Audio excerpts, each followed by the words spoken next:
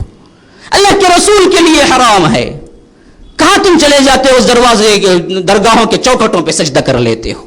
یہ پیشانی بڑی محترم ہے، اللہ نے بڑے احترام والی بنائی ہے، کسی اور کے آگے جھکانا نہیں. یہ اصول تھا جس کے تحت اتنی سب کچھ دشمنی کی گئی. اگر اسلام یوں ہی اسلام ہوتا جیسے آج کا ہے تو اسے قبول کرنے کے لیے تو سب تیار تھے. وَدُّوا لَوْ تُدْهِنُ فَيُدْهِنُونَ. آپ ذرا ڈھیلے پڑ جائیں یہ بھی ڈھیلے پڑ جائیں گے. اگر اللہ کے رسول یوں کہتے کہ چلو جی میں 1 سال عبادت کر لیتا ہوں، تمہیں 1 سال عبادت اللہ ہی کر لو تو اچھا بولتے ہو. لا اعبد ما تعبدون. نہیں تم 10 سال بھی کرتے رہو، میں 1 لمحے کے لیے بھی کرنے والا نہیں. یہ اصول ہے، یہ ہے توحید شرک. اللہ کے رسول صلی اللہ علیہ وسلم نے اعلان کیا ایک اللہ کو مانو الہ کی حیثیت سے، صرف عبادت اس کی کرنی ہے، کامیاب ہو جاؤ گے. تملک العرب، عرب پر نچھاور ہو جاؤ گے، عرب تمہارے زیر نگین آ جائے گا، عجم خود بخود تمہارے پاس آ جائے گا، کائنات کے امام بن جاؤ گے. تو انہوں نے کہا کہ نہیں جی اس کو قبول کرنا نہیں ہے، ہمیں اس میں بڑی تکلیف ہے، ہمارے باپ داداؤں کے اصول ٹوٹتے ہیں. وَإِذَا قِيلَ لَهُمُ اتَّبِعُوا مَا أَنزَلَ اللَّهُ قَالُوا بَلْ نَتَّبِعُ مَا وَجَدْنَا عَلَيْهِ آبَاءَنَا أَوَلَوْ كَانَ آبَاؤُهُمْ لَا يَعْقِلُونَ شَيْئًا وَلَا يَهْتَدُونَ. ان سے کہا جاتا ہے کہ اللہ کے رسول پر جو اترا ہے اس کی اتباع کرو، تو یہ کہتے ہیں کہ نہیں ہم اپنے باپ داداؤں کی اتباع کریں گے. آج بھی کہا جاتا ہے کہ بھئی توحید کو مانو، ان چکروں سے نکلو، تو کہتے ہیں کہ ہمارے باپ دادا کرتے آئے ہیں، دلیل کوئی اور نہیں ہے. کیوں کرتے ہیں؟ باپ دادا کرتے آئے ہیں، بس اتنی ہی دلیل ہے. یہی تو دلیل مشرکین کی بھی تھی اس وقت، انہوں نے بھی اسی وجہ سے دین کو نہیں سمجھا، انہوں نے بھی اسی وجہ سے اللہ کے رسول کی مخالفت کی. ہمارے باپ داداؤں کو گالی دیتا ہے، ہمارے بتوں کو گالی دیتا ہے، بہت سے معبودوں کو ملا کے ایک بنا دیتا ہے. تو حتیٰ کہ جب ایک مرتبہ میں واقعہ سناؤں، ایک مرتبہ آئے قریش کے بڑے بڑے سردار مل کے کہا کہ دیکھو تمہارے بھتیجے ہم کو بڑے پریشانی میں ڈال دیا ہے، یا تو تم خود ہاتھ پکڑ لو پہلے، یا نہیں تو ہمیں حوالے کر دو کہ ہم قتل کر دیں. تو انہوں نے کہا کہ جاؤ میں سمجھا دیتا ہوں. یہ چلے گئے. تو اللہ کے رسول جب آئے اندر، کہا کہ تمہارے قوم کے لوگ آئے تھے اور وہ کہہ رہے تھے کہ ایسے تم دعوت کو روک دو. اللہ کے رسول صلی اللہ علیہ وسلم نے کہا چچا جان اگر یہ لوگ میرے ایک ہاتھ پہ سورج رکھ دیں اور ایک ہاتھ پہ چاند رکھ دیں، پھر کہیں کہ میں اس دعوت کو چھوڑ دوں تو میں چھوڑنے والا نہیں ہوں، یہاں تک کہ اللہ اس کو غالب کر دے گا، یا نہیں تو میں اسی راہ میں شہید ہو جاؤں. تو انہوں نے یوں سنا تو بڑا ہی جذبات انگیز منظر تھا. وہ چچا کہہ رہا تھا جس نے 40 سال سے اوپر اللہ کے رسول کی کفالت کی تھی، اور اللہ کے رسول کو بڑا مان تھا، پیار نہیں مان تھا کہ یہ کبھی مجھے نہیں چھوڑیں گی. تو وہ بڑے ہی شکستہ الفاظ میں کہہ رہے تھے ابو طالب کہ اب میں کیا کر سکتا ہوں، بوڑھا ہو چکا ہوں، کم از کم لحاظ میرا کرو کہ یہ لوگ مجھے آ کے تنگ کرتے ہیں کہ تم بھتیجے کو روکو بھتیجے کو روکو. تو اب ایسا کڑا جواب دیا اللہ کے رسول نے کہ ایک ہاتھ پہ سورج ایک ہاتھ پہ چاند، تبھی بھی میں نہ چھوڑوں گا. تو اچانک یہ کہتے ہوئے اللہ کے رسول کے آنکھوں سے آنسو جھلک پڑے. کس چچا سے بات ہے، کتنی خدمت کی ہے، اور چچا کو بھی اپنی نادانی کا احساس ہوا کہ میں نے کس سے بات کر دی ہے، میں کتنی محبوب اور کتنا محبت کرتا ہوں اللہ کے رسول سے، میں کیسے کہہ سکتا ہوں کہ ان کا محبوب کام چھوڑ دو. تو اچانک جذبات میں آ گئے، کہا کہ بھتیجے جاؤ جو چاہے کرو، جیسی چاہے دعوت دو، خدا کی قسم وہ لوگ آپ پہ ہاتھ نہیں اٹھا سکتے یہاں تک کہ میرے جسم پر سے نہ گزر جائیں، میں دفن نہ کر دیا جاؤں. اب اللہ کے رسول واپس نکل گئے. دعوت پھر تیز ہوئی تو پھر آئے لوگ، کہا کہ ہم نے نہ کہا تھا آپ کے بھتیجے کو روکو. انہوں نے کہا کہ بھتیجے کو روکنا تو دور کی بات ہے، ایسا کرتے ہیں کہ جب بھتیجا ہوتا ہے تبھی آ جاؤ، تم بھی بات دو بدو کر لو. میں تو سمجھا دیا. کہا کہ اچھا بلاؤ. اللہ کے رسول صلی اللہ علیہ وسلم آئے. اب پورے سردار، بڑے بڑے سردار ہیں، یہ تو ابو طالب کے لیول کے ہیں جو اللہ کے رسول کے چچا ہیں، عتبہ ہے، ربیعہ ہے، شیبہ ہے، اسی طرح ابو جہل ہے، ابو لہب ہے. اب یہ تمام بیٹھے ہوئے ہیں. ابو طالب نے بلایا اللہ کے رسول آپ آئے. اللہ کے رسول آ گئے. ابو طالب ایک طرف، ادھر پورے سردار بیٹھے ہوئے ہیں. کہا کہ دیکھو قوم کے معزز سردار ہیں، تم سے بات کرنا چاہتے ہیں. کہا کہ کہیے. انہوں نے کہا کہ دیکھو ہم نے سب برداشت کیا، لیکن اب برداشت سے باہر ہوتا جا رہا ہے. تم نے ہمارے بڑوں کو گالیاں دی، بتوں کو گالیاں دی، باپ داداؤں کو احمق کہا، تو یہ ہم سے برداشت نہیں ہو سکتا ہے. تم جو چاہے لے لو اس کے عوض، لیکن اس کام کو چھوڑ دو. انہوں نے کہا اچھا آپ نے اتنی باتیں کی، ایک بات میں بھی کہتا ہوں، ایک بات، صرف ایک بات. اللہ کے رسول کے الفاظ دیکھیے، کہا سب سرداروں سے ایک کلمہ ایسا ہے میرے پاس، اگر تم اس کو قبول کر لو گے تو پورا عرب مل کے تم اس کے بادشاہ بن جاؤ گے اور عجم پورا تمہارے زیر نگین آ جائے گا. ابو جہل، ابو لہب، بڑے بڑے سردار سوچنے لگے ایک بات، ایک کلمہ ایسا ہے کہ پورے عرب کے بھی بادشاہ اور پورے عجم کے بھی بادشاہ، ویسی کون سی بات ہے؟ انہوں نے کہا کہ اچھا صرف ایک کلمہ. کہا کہ ہاں ایک کلمہ، صرف ایک کلمہ. کہا کہ اچھا بتلاؤ کون سا کلمہ؟ کہا کہ لا الہ الا اللہ کہہ دو. تصور کر کے دیکھیے، یہی تو ہم کہتے ہیں. کیا ہے ہماری حالت؟ ہاں کیا ہے ہماری حالت؟ امریکہ کا کتا مرتا بھی ہے تو اس کو پوچھنے والے بہت سے نیوز چینلز ہیں. مسلمانوں کے 10 آدمی مارے جاتے ہیں تو یہ خبر چھاپنے والا کوئی نہیں ہے. کہاں پہنچ گئے مسلمان؟ جبکہ اس کلمے کے حامل تو دنیا پہ حکومت کرنے والے ہیں. یا تو ہم جھوٹے ہیں، اللہ سچا ہے، یا اللہ اپنے وعدے کی خلاف ورزی کر رہا ہے، ہم سچے ہیں. کیسے ہو سکتا ہے؟ ہم نے صحیح معنوں میں لا الہ الا اللہ نہیں کہا ہے، صحیح عمل نہیں کیا ہے، تب کہیں جا کے اس حالت پہ پہنچے. وہاں تو اللہ کے رسول وعدہ دلاتے ہیں، ان مشرکین سے وعدہ دلاتے ہیں، ایک کلمہ کہو تم، عرب کے بھی بادشاہ، عجم کے بھی بادشاہ. کہتا ہے کہ پھر وہی بات تمہاری. کہا کہ یہی تو بات ہے میری، اس کے علاوہ دوسری بات ہے ہی کیا؟ تو غصے میں وہ لڑتے بڑھتے بکتے گالیاں نکل گئے. اللہ اس کی منظر کشی کر رہا ہے. دیکھیے کتنی بہترین منظر کشی ہے. صاد والقرآن ذی الذکر بل الذین کفروا فی عزت وشقاق کم اہلکنا من قبلہم من قرن فنادوا ولا تحین مناص وعجبوا ان جاءهم منذر منهم فقال الكافرون هذا ساحر كذاب اجعل الآلهة إلها واحدا ان هذا لشيء عجاب وانطلق الملأ منهم ان امشوا واصبروا على آلهتكم ان هذا لشيء يراد ما سمعنا بهذا في الملة الآخرة ان هذا الا اختلاق. صاد، یہ نصیحت بھرا قرآن ہے. والقرآن ذی الذکر، نصیحت والا، یاد دہانی والا. کبھی پڑھا ہے، کبھی کھولا ہے، کبھی اس نصیحت کو دیکھا ہے؟ کہاں کے مسلمان بن گئے؟ کلام اللہ پڑھنا نہیں آتا، کلام اللہ کی نصیحت یاد نہیں آتی، کلام اللہ سے استفادہ نہیں ہے. کبھی رسمن کسی سے پڑھوا لیتے ہیں تو کیسے نصیحتیں تمہارے قدم چومیں گی، کیسے تمہارے پاس فلاح و کامیابی آئے گی؟ اللہ کہتا ہے تو یہ قرآن ہے نصیحت برا. والقرآن ذی الذکر بل الذین کفروا فی عزت وشقاق. یہ لوگ بکتے ہوئے، تکبر کرتے ہوئے نکل گئے، یہ کافر لوگ. کیا کہا؟ اجعل الآلہۃ الہا واحدا ان ھذا لشیء عجاب. اس نے تمام الہ کو ملا کر ایک بنا دیا ہے، یہ تو بڑی عجیب بات ہے. ما سمعنا بهذا في الملة الآخرة وانطلق الملأ منهم ان امشوا واصبروا. نکلے کہتے ہوئے علی آلہتکم، اپنے معبودوں پہ صبر کر کے جمے رہو. ہم نے یہ بات اس سے پہلے کسی اور سے نہیں سنی. یہ کہتے ہوئے نکل گئے. اب جب ڈٹے ہیں، کیسے ڈٹے ہیں؟ اب دیکھیے، اب ان کے بعد جارحانہ رویہ شروع ہوا ان کے اندر.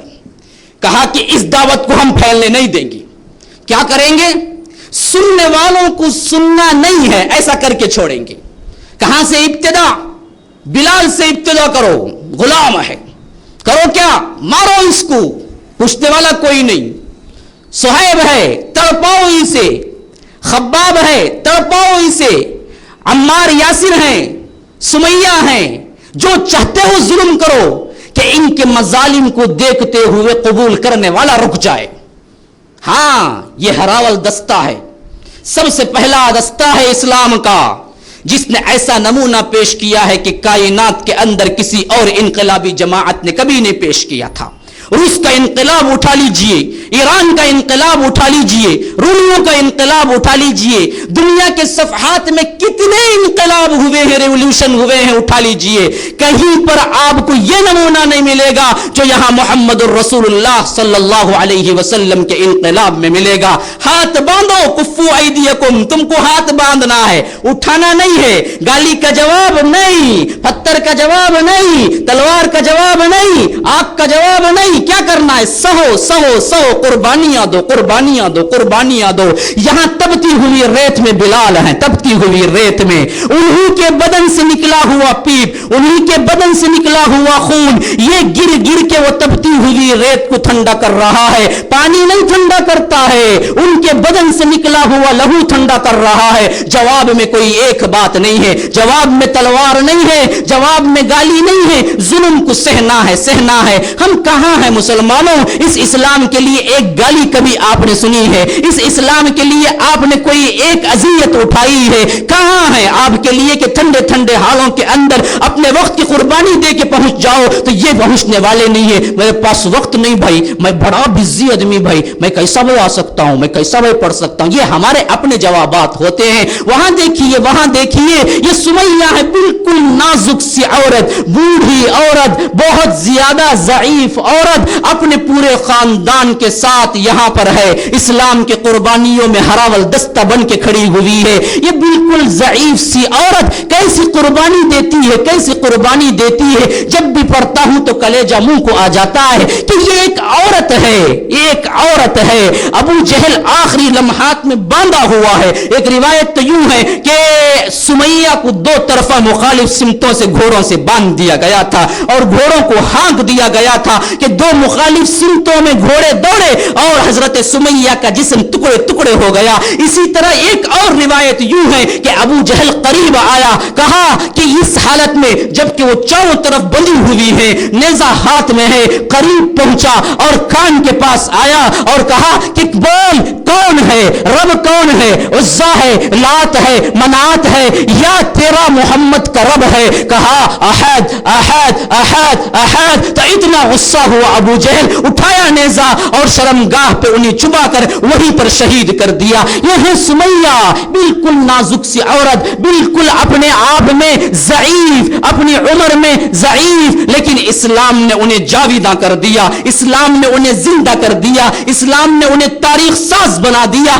ایسی تاریخ مرتب کر گئی کائنات کے اندر. جب بھی اسلام کی بات ہوگی سمیہ کی بات ہوگی, بوڑھے یاسر کی بات ہوگی, جوان عمار کی بات ہوگی, عبداللہ کی بات ہوگی, انہی کے بھائی ہیں, ابو فحیقہ کی بات ہوگی, زمیرہ کی بات ہوگی, صہیب کی بات ہوگی, بلال کی بات ہوگی, خباب کی بات ہوگی. کیوں کیوں کیوں؟ صرف اس وجہ سے کہ انہوں نے اسلام کو پا کے اپنے آپ کو تش دیا, اپنے آپ کو قربان کر دیا. دنیا پہ قربان ہونے کی کسی اور کی بات کبھی نہیں ہوتی ہے. دنیا پہ قبول کرنے والے, دنیا کے لیے بھاگ دوڑ کرنے والے, دنیا مطمئن نظر بنانے والے, دنیا اپنی مرکز بنانے والے, کبھی ان کی بات نہیں ہوتی. قوم بھول جاتی. کتنے مالداروں کو آج قوم یاد رکھی ہے, کتنے فرعونوں کو آج قوم یاد رکھی ہے, کتنے حمانوں کو آج قوم یاد رکھی ہے. کسی کو یاد نہیں رکھا ہے. یاد رکھا ہے تو ان کو رکھا ہے. کیوں؟ یہ اللہ کی بندیاں تھی, یہ اللہ کے بندے تھے جنہوں نے کچھ نہ ہوتے ہوئے تاریخ میں رقم کر دیا, اپنی زندگی کو تش دیا,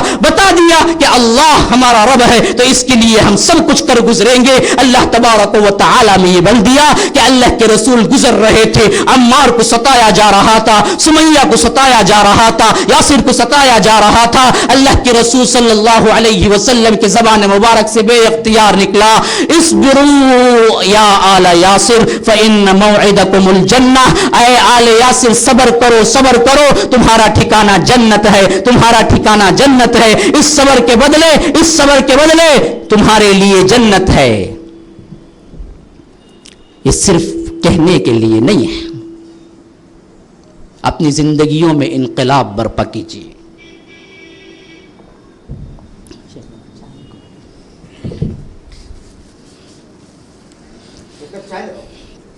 اپنی زندگیوں میں انقلاب لائیے. اپنی زندگیوں کے ان کے اندر موازنہ کر کے دیکھیے